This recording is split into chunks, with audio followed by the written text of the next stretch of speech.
සුබ දවසක් යාළුවනේ. අද මම ඔයාලට අරගෙන ඉන්නේ මෑත කාලීන රාජ්‍ය රැකියා ශාස්ත්‍රයෙන් අහන්න ලැබුණු සුපිරිම සහ විශාලම පොතක්.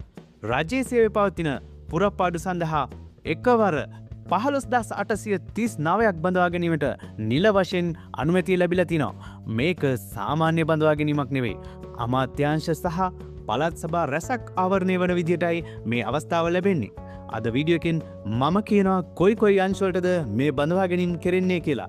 ඔයා තාමත් අපේ channel එක subscribe කරලා නැත්නම් මේ දැන්ම subscribe කරලා අපේ පවුලට එකතු වෙන්න.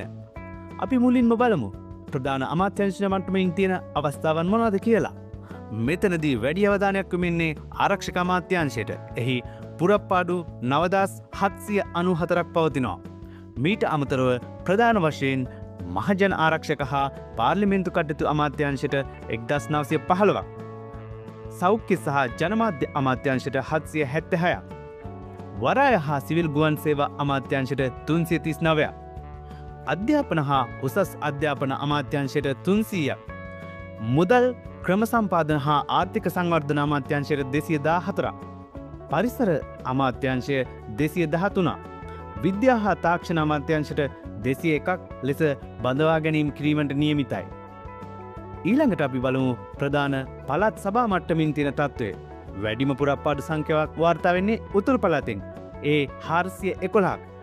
ඊළඟට වයඹ පළාතෙන් 401ක් සහ නැගෙනහිර පළාතෙන් 282ක් බඳවා ගන්න නියමිතයි. ඒ වගේම සබරගමුව පළාතට 236ක්, ඌව පළාතට 146ක්, උතුරු මැද පළාත් සභාවට 66ක් ලෙස ප්‍රධාන වශයෙන් මේ පුරප්පාඩු බෙදී යනවා. ඉතින් මිතුරනි, මේ 15839ක් කියන්නේ වාට රාජ්‍ය රැකියාවක සිහිනය සැබෑ කරගන්න ලැබෙන ලොකුම අවස්ථාවක්.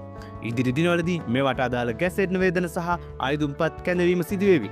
ඒ හැම පුවතක්ම පුවත්පතට කලින් ඔයාලට අරන් එන්න මම සූදානම්. ඒ නිසා අමතක නොකර සේවා මිතුරු වෙස්ස subscribe කරලා තියාගන්න.